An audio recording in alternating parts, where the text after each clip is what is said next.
When humans say, "Fine, I'll accept it," the galaxy freezes to a standstill. Part 1. The Refusal. The Great Hall of the Galactic Council was built to hold 10,000 beings. Today it held twice that number. Representatives from every corner of the known universe had gathered. Their voices filled the air like thunder. Fear had brought them here. Fear of the Velthari Empire. Ambassador Hana Cho stood near the back of the human section. She was 63 years old, with gray hair tied neatly behind her head. Her face showed no emotion as she watched the chaos unfold. She had seen this before, many times. "The Velthari have taken 12 systems in 3 weeks," shouted a tall, blue-skinned delegate. His forearms waved wildly as he spoke. "They burn everything. They kill everyone. We need leadership. We need strength." 100 voices rose in agreement. "We need the humans," someone called out. The hall went quiet. Every eye turned toward the small human delegation. Hana did not move. She had expected this. For 200 years, the galaxy had asked the same thing. For 200 years, humanity had given the same answer. She walked slowly to the central platform. Her footsteps echoed in the silence. "The Galactic Union honors us with this request," she said. Her voice was calm and soft. "But humanity must decline. We are not ready for such responsibility." Groans filled the chamber. Some delegates cursed. Others laughed bitterly. "You always say this," snapped a reptilian commander. "Your species has the highest combat scores ever recorded. Your adaptability is beyond anything we have seen. Yet you hide on your little worlds and move cargo." Hana smiled gently. "We prefer peace. Peace will not stop the Velthari." "Perhaps not," Hana replied. "But war changes those who fight it. We are not ready to change." She bowed politely and returned to her seat. The council erupted into argument once more, but the humans sat quietly, their faces blank, their eyes distant. Far across the galaxy, Captain Una Park had no idea what was happening in the council hall. She was busy trying to keep her crew alive. Her ship, the Quiet Dawn, was a simple cargo vessel. It carried medicine and food supplies to outer colonies. Una had been its captain for 8 years. She liked the work. It was honest and peaceful. But peace had found an end today. "3 Velthari warships approaching," said Lieutenant Minho Kong. He sat at the navigation console, his fingers moving quickly across the controls. "They will reach us in 4 minutes." Una looked at the screen. The enemy ships were massive, black and sharp, like knives cutting through space. Her vessel had no weapons. No shields worth mentioning. Running was impossible. "Cut the engines," she said quietly. Minho looked at her. "Captain? We surrender. Tell the crew to gather in the cargo bay. No resistance." "Una, they might kill us anyway." "They might," she agreed. "But fighting will definitely get us killed. This way, some of us might live." Minho hesitated, then nodded. He trusted her. The crew always trusted her. 20 minutes later, Velthari soldiers stormed the Quiet Dawn. They were tall creatures covered in dark scales. Their eyes glowed red in the dim light. They moved like predators, quick and hungry. Una stood at the front of her crew. 15 people, engineers, medics, pilots, good people who had done nothing wrong. She kept her hands visible and her voice steady. "We surrender," she said. "We have no weapons. Take whatever you want." The Velthari commander stepped forward. He was larger than the others. A scar ran across his face, splitting his features in two. "Humans," he said. The word sounded like poison in his mouth. "The galaxy's favorite cowards, always running, always hiding, always refusing to fight." Una said nothing. The commander walked along the line of prisoners. He stopped in front of a young man, Jiho Beck, 22 years old, the ship's junior engineer. He had joined the crew only 6 months ago. "This one looks weak," the commander said. Jiho's face went pale, but he did not look away. "He is a civilian," Yuna said carefully. "A non-combatant. Under galactic law—" "Galactic law?" The commander laughed. It was an ugly sound. "There is no law anymore. There is only power. And your species has chosen to have none." He grabbed Jiho by the throat and lifted him off the ground. "Watch carefully, human captain. This is what happens to the weak." What followed took a long time. The commander wanted it to take a long time. He wanted the humans to scream, to beg, to fight back. He wanted to see their famous restraint break. It did not break. Yuna watched everything. Her crew watched. Some cried silently, some looked away, but no one attacked. No one resisted. When it was over, Jiho's body lay still on the cold metal floor. The commander seemed disappointed. He had wanted more of a reaction. "Go back to your people," he told Yuna. "Tell them what you saw. Tell them this is only the beginning. Tell them that surrender will not save them." He left.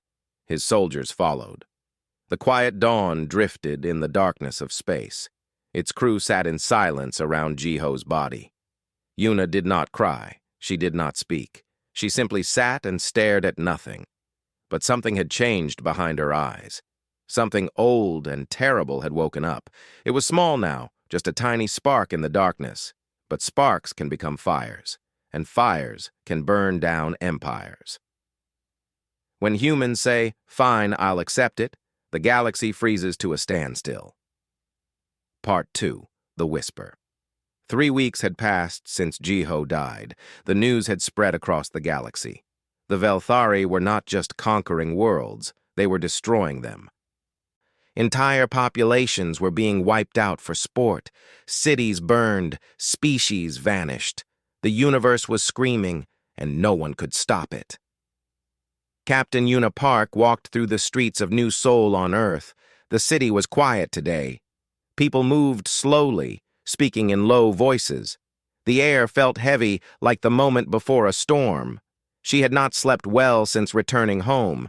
Every time she closed her eyes, she saw Jiho's face. She heard his screams. She felt her own helplessness. But she did not feel guilt, not anymore. She felt something else now, something colder. The United Human Parliament building stood at the center of the city. It was a simple structure, made of white stone and glass. No weapons guarded its doors. No soldiers patrolled its halls. Humanity had no need for such things. They were a peaceful species. At least, that was what they told themselves. Yuna walked inside without stopping. Guards looked at her but did not block her path. They had seen the news. They knew who she was, the captain who had watched and done nothing. The main chamber was full. Representatives from every human colony had gathered to discuss the crisis. Their voices were tired and frustrated. The same arguments played out again and again. Should they help? Should they stay neutral? Should they continue to refuse? Yuna walked to the center of the room. The voices stopped. Every eye turned to face her. She stood there for a long moment, saying nothing. Then she spoke. Her voice was quiet but clear. His name was Jiho Bayek. He was 22 years old. He wanted to be a chief engineer someday. He liked old movies and terrible jokes. He sent money home to his mother every month. The chamber was silent. They killed him slowly. They wanted us to react. They wanted us to fight. We did not. We stood there and watched because that is what we do. That is what we have always done. She paused. Her eyes moved across the room, meeting face after face. The galaxy is burning. Species are dying. Children are being murdered while we sit here and talk about responsibility and readiness and peace. Her voice did not rise. It did not shake. It was perfectly calm. I watched them kill Jiho. I did nothing. And I have to live with that forever. But I will not watch anymore. I cannot. She turned and walked out. No one followed her. No one spoke. The chamber remained frozen in silence. In the observation gallery above, Dr. Yoonji Han felt a chill run down her spine. She was a xenopsychologist, one of the best in the galaxy. She had spent her entire career studying human behavior. She knew humans better than most humans knew themselves. And she knew what she had just witnessed. Something was changing. Something deep and old and dangerous. It was not happening to one person. It was happening to all of them. She rushed to her office and began making calls. Over the next several days, Yoonji collected reports from across human space. What she found terrified her. On the colony world of New Busan, factory workers had stopped taking breaks. They worked in silence, 16 hours a day, producing nothing in particular, just working, preparing. On Mars, retired soldiers began gathering at old training grounds. No one had called them. No one had organized them. They simply showed up and started drilling. On Earth, arguments stopped. Political debates went quiet. Families stopped fighting about small things. People spoke less, but when they spoke, they understood each other perfectly. Yoonji ran the numbers again and again. Human productivity had increased by 200% in 2 weeks. Sleep averages had dropped. Efficiency had skyrocketed. But there was no panic, no fear, just cold, quiet focus. She contacted the Galactic Council with an urgent warning. "Something is happening to humanity," she told them. "I do not fully understand it, but you need to pay attention. The humans have gone quiet." The alien delegates looked confused. "Quiet?" one asked. "Is that not good? Perhaps they are finally accepting reality." Yoonji shook her head. "You do not understand. Humans are loud creatures. We argue. We complain. We fight among ourselves constantly. It is how we process the world. When humans go quiet, it means we have stopped processing. It means we have made a decision. Together. All of us." "What decision?" Before Yoonji could answer, the doors of the council chamber opened. Ambassador Hana Cho entered. She looked different today. She had always appeared gentle and calm. Now she looked like a blade wrapped in silk. Her eyes were steady and dark. "I request the floor," she said. Her voice carried across the massive hall. The council fell silent immediately. Every species remembered the last time Hana had stood here. She had refused them, as humans always did, politely, gently. But something was different now. Hana walked to the central platform. She stood straight, her hands clasped in front of her. When she spoke, her voice was soft but somehow reached every corner of the chamber. "For 200 years, you have asked humanity to lead, to fight, to take responsibility for this galaxy's problems. And for 200 years, we have refused." She paused, letting the words settle. "We refused because we knew ourselves. We knew what we could become if we let go of our restraint. We were afraid of that. We did not want to be monsters." Another pause. "The Velthari have changed things. They are not just enemies. They are a disease. They kill for pleasure. They destroy for joy. They have made their choice, and that choice was cruelty."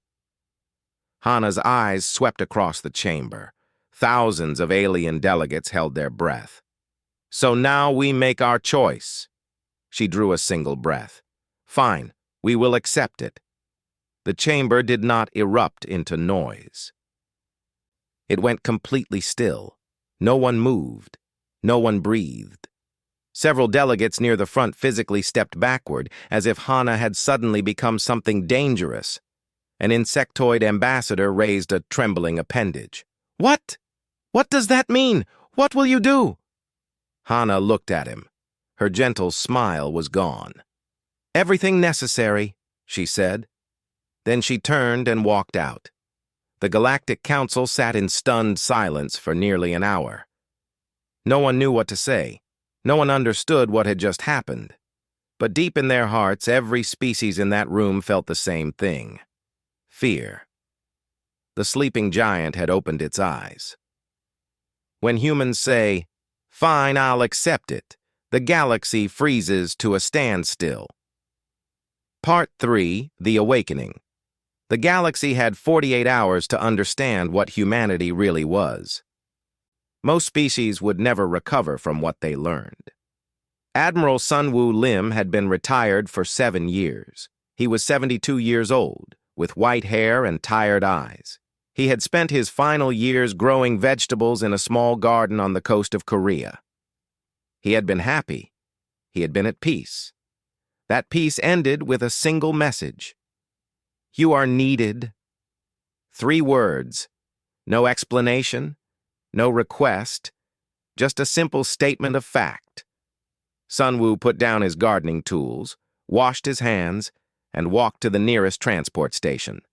He did not pack a bag. He did not say goodbye to his neighbors.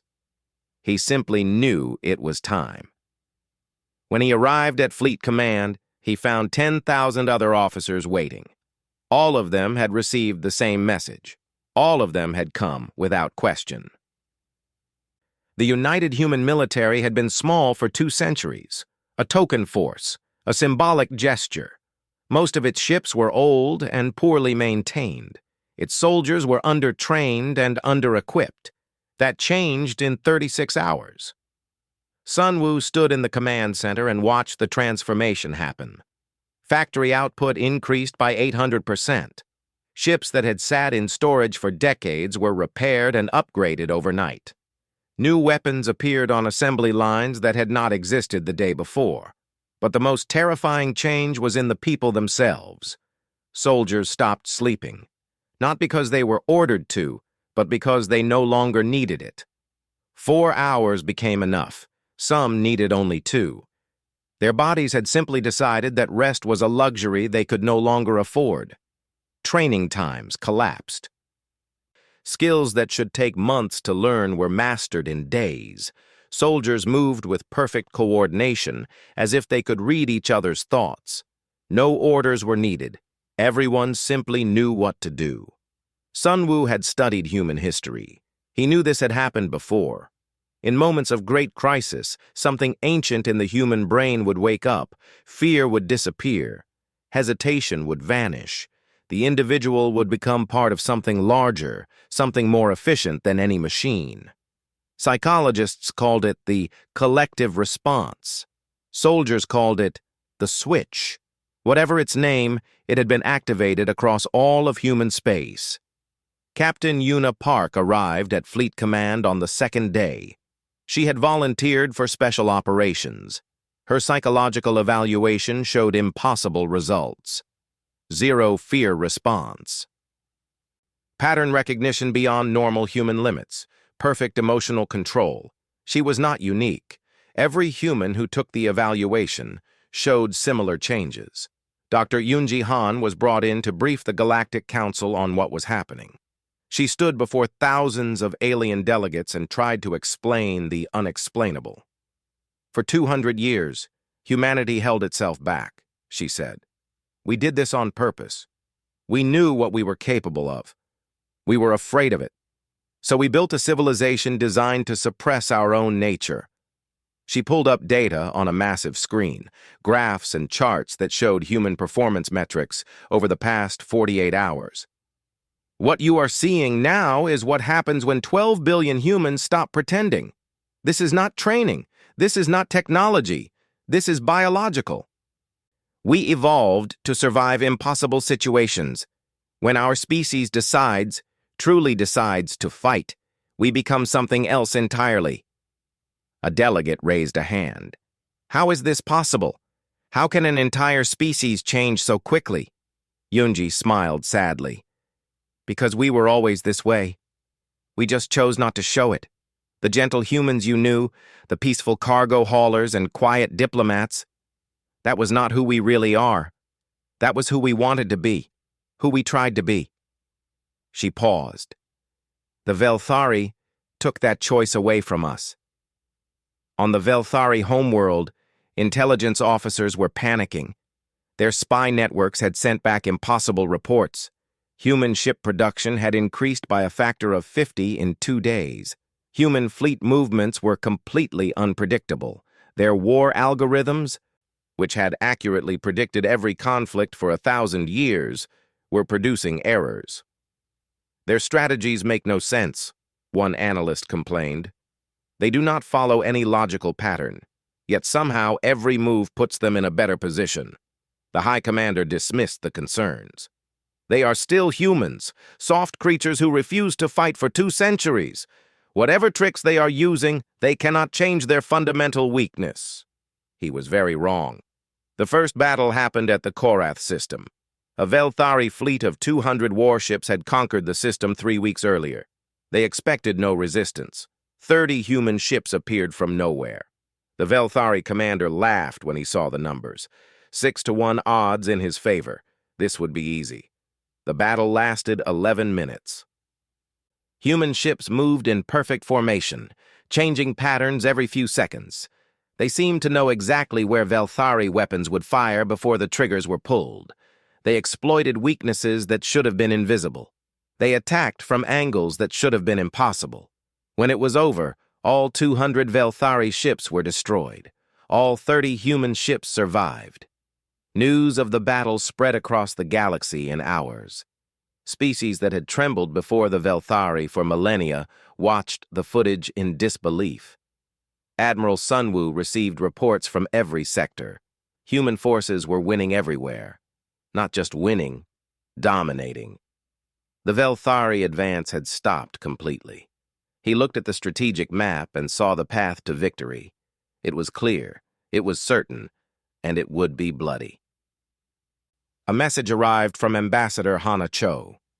The Council wants to know our plans. They are afraid of what we might do. Sunwoo considered his response carefully. Tell them we will end this war, quickly and completely.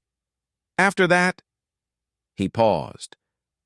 For a moment, the old man in him wondered what would happen when the fighting stopped. Would humanity be able to go back? Would they be able to pretend again? He did not know. But that was a problem for tomorrow. Today, there was only war. He transmitted a single message to the Velthari High Command. It contained no words, just coordinates, the location of their home fleet, coordinates that should have been impossible for anyone outside the Velthari Empire to know. Yet the humans knew. The humans knew everything now, and they were coming. When humans say, "Fine, I'll accept it," the galaxy freezes to a standstill. Part 4. The Hunt. 3 months of war had passed. 3 months that changed the galaxy forever. Sergeant Do-Yun Yoon crouched behind a broken wall on the colony world of Vethis Prime. Smoke filled the air. The sound of weapons fire echoed in the distance. His squad of 12 soldiers waited beside him, silent and ready. Across the open field, a Velthari battalion had set up defensive positions. 400 soldiers, tanks, artillery, a fortress of death that should have been impossible to assault. Do-Yun checked his weapon. His hands were steady. His heartbeat was calm. "Orders from command," whispered his communications officer. "We go in 5 minutes." Do-Yun nodded. He looked at his squad. Young faces, old faces. Men and women who had been farmers and teachers and shopkeepers just 3 months ago. Now they were something else. "Remember your training," he said quietly. "Stay together, trust each other. We finish this fast." No one asked questions. No one hesitated. When the signal came, they moved. 12 humans charged across an open field toward 400 enemies. It should have been suicide. Every military textbook in the galaxy would have said it was impossible. But humans no longer followed textbooks. They moved like water, flowing around obstacles without slowing down. They shot without aiming, yet every shot found its target. They anticipated enemy fire before it happened, dodging bullets that should have killed them. The Velthari soldiers panicked. Their training had prepared them for conventional warfare. This was not conventional. This was not even war. This was a force of nature wearing human skin. The battle lasted 8 minutes. When it was over, every Velthari soldier was dead or captured. Do-hyun's squad had not lost a single member. Alien journalists who witnessed the battle did not know what to write. One reporter approached Do-hyun afterward, her translator struggling to keep up with her questions. "How did you do that?" she asked. "How did 12 of you defeat 400 trained soldiers?" Do-hyun wiped blood from his face. It was not his blood. "We accepted it," he said simply. "Once you accept that you might die, fear goes away. Once fear goes away, you can think clearly. Once you can think clearly, everything becomes possible." The journalist stared at him. "But, were you not scared? Even a little?" Do-hyun considered the question.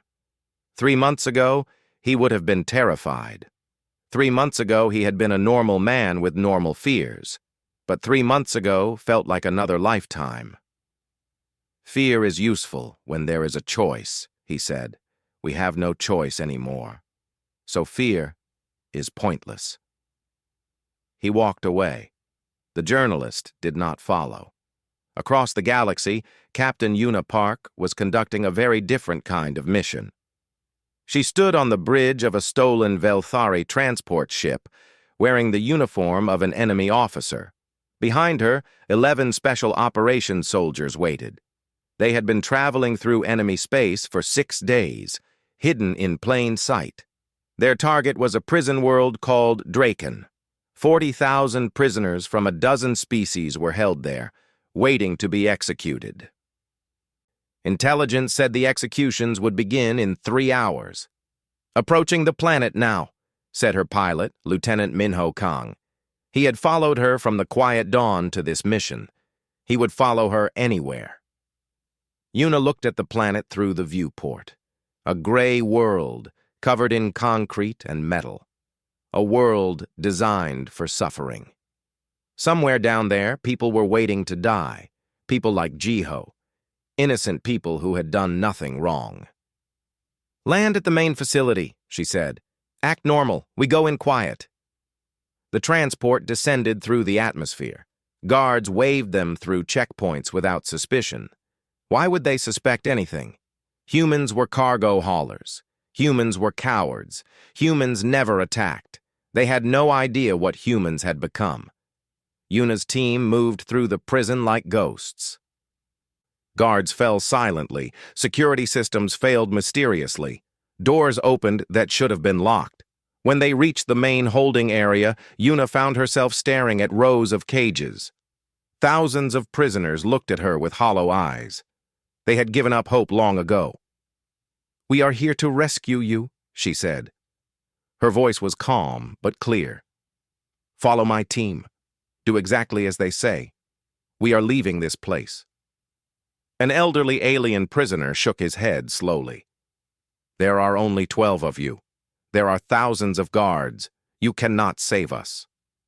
Yuna looked at him. For a moment, something flickered in her eyes. Something warm. Something human. "Watch me," she said. What happened next would become legend throughout the galaxy. 12 humans fought their way through a prison complex holding 40,000 prisoners. They killed over 1,000 guards. They destroyed every defense system. They hijacked 3 transport ships and flew them to safety while under constant fire. They did not lose a single person. Not one prisoner, not one soldier. When the footage reached the Galactic Council, delegates watched in stunned silence. An insectoid ambassador finally spoke. "I think I understand now why they always refused. Why they were afraid of themselves." Another delegate nodded slowly. "They were not afraid of war. They were afraid of how good they would be at it." "And now?" The ambassador watched the footage again. Yuna Park, standing among freed prisoners, her face covered in blood and ash, but her eyes perfectly calm. Now there is no fear left, only purpose, only action. He shuddered visibly. "I would not want to be the Velthari right now." In the command center of the Velthari Empire, the High Commander was learning this lesson firsthand. Reports poured in from every front. His fleets were being destroyed. His armies were being crushed. Territory that had taken centuries to conquer was falling in weeks. "How is this happening?" he demanded. "They are just humans."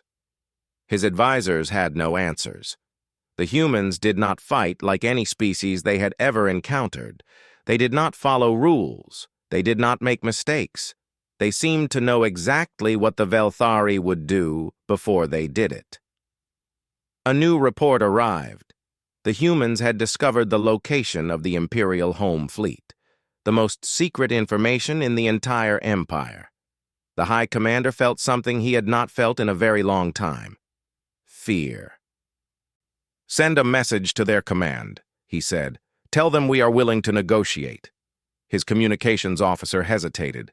"Sir, our doctrine states that we never negotiate. Our doctrine assumed we would never face an enemy like this." The High Commander stared at the strategic map, watching his empire crumble in real time. "Send the message." The message was sent. The human response arrived 1 hour later. It contained a single word: no. The hunt was almost over. When humans say, "Fine, I'll accept it," the galaxy freezes to a standstill. Part 5. The Stillness. The Battle of Velthar Prime lasted 6 hours. Admiral Sun Wu Lim watched from the bridge of his flagship as 3,000 years of empire crumbled into dust. The Velthari had ruled through fear for longer than most species had existed. They had conquered worlds without number. They had believed themselves invincible. They were wrong. Human ships surrounded the Velthari homeworld like a net of steel and fire. Every defensive station fell. Every fleet was destroyed. Every weapon was silenced. When the fighting stopped, the capital city stood intact.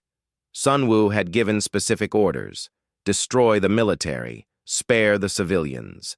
Humans were not here for revenge. They were here to end a threat. Captain Yuna Park led the ground team that entered the Imperial Palace.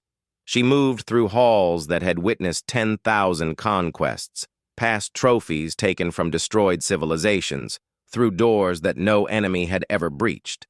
She found the High Commander in his throne room, surrounded by his final guards. They looked at her with a mixture of hatred and terror. "You have won," the High Commander said. His voice was bitter. "Kill me and be done with it." Yuna studied him for a moment. This was the creature whose soldiers had killed Jiho. This was the leader who had ordered the deaths of millions. Every instinct told her to end him. But she was still human, and humans were more than their instincts. "You will stand trial," she said calmly. "That is how we do things." The High Commander stared at her in confusion. You will not execute me?" "Justice is not the same as revenge." She signaled her team. Guards were disarmed. The High Commander was placed in restraints. Everything was done quietly, professionally, without unnecessary violence. As she escorted him out of the palace, the High Commander looked at her one final time. "I do not understand your species," he said. "You fight like demons. You destroy everything in your path. Yet you show mercy to your greatest enemy. What are you?" Yuna considered the question carefully. "We are human," she said. "That is all." News of the victory spread across the galaxy in hours. The Velthari Empire, which had terrorized the universe for 3,000 years, had fallen in a single day. Every species waited to see what humanity would do next. They expected conquest. They expected demands. They expected the humans to take control of everything, to become the new rulers of the galaxy. After all, that was what powerful species did. The Galactic Council gathered in emergency session. 10,000 delegates waited nervously as Ambassador Hana Cho approached the podium. She looked older now, tired, but her eyes were still clear, still steady. "The war is over," she said simply. "The Velthari Empire has fallen. Their leadership will face justice. Their weapons have been destroyed. They will never threaten the galaxy again. She paused. The chamber was absolutely silent. Many of you are wondering what humanity will do now. You are afraid that we will become the new threat, the new empire, the new masters of the galaxy. She smiled softly. It was the first real smile she had shown in months. We understand your fear. We have seen what we are capable of. We have seen the darkness inside ourselves. And honestly, some of us are afraid too. She took a deep breath. But we did not fight this war to become rulers. We fought because no one else could. We accepted the burden because someone had to. And now that burden is finished. She looked across the chamber, meeting the eyes of representatives from 1,000 different species. Admiral Sunwoo Lim has resigned his commission. Our factories are returning to civilian production. Our soldiers are going home to their families. We will not claim territory. We will not demand tribute. We will not take control of your governments or your resources. Confused murmurs spread through the chamber. We are going back to our ships and our farms and our quiet lives. We are going to try to be who we were before. Peaceful, simple, ordinary. She stepped back from the podium. But remember this day. Remember what you saw. Remember what humans became when we had no other choice. Her voice grew soft, but somehow carried further than ever. And never ever make us accept it again. She bowed once, then turned and walked out. The Galactic Council sat in stunned silence for a very long time. 1 year later, Captain Una Park stood on the bridge of a cargo vessel. Not the Quiet Dawn. That ship had been destroyed. This was a new ship, with a new crew, carrying medicine to outer colonies. Lieutenant Minho Kang sat at the navigation console just like he always had. "Boring day," he said. "No pirates, no emergencies, just cargo." Una smiled. "Boring is good." "Is it, though?" Minho looked at her carefully. "Sometimes I miss it. The clarity, the purpose. Everything made sense during the war." Una was quiet for a moment. She understood what he meant. During those months, everything had been simple, clear. There was an enemy. There was a mission.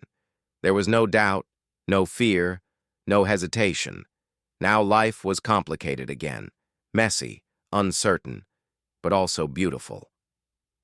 "We can be that again," she said softly, "if we have to. But I hope we never have to." Minho nodded slowly. "Me too." Their ship passed by a space station where alien merchants were loading cargo. When they saw the human vessel, they stopped working. Some bowed their heads, others stepped aside, giving the ship extra space. It had been like that everywhere for the past year. Aliens treated humans differently now, not with hostility, not with fear exactly, more like respect mixed with caution, the way you might treat a sleeping lion. Una did not mind. She understood. The galaxy had learned something important. Humans were kind. Humans were gentle. Humans preferred peace and quiet and boring days, but humans were also capable of becoming something else entirely, something ancient and terrible and unstoppable. Something that had been sleeping inside them all along, waiting for a reason to wake up. The Velthari had given them that reason. The Velthari had paid the price. No species in the galaxy would make that mistake again. As her ship disappeared into the stars, Una allowed herself one final thought about the war. Jiho would have been proud. She hoped, wherever he was at peace. Just like she was trying to be.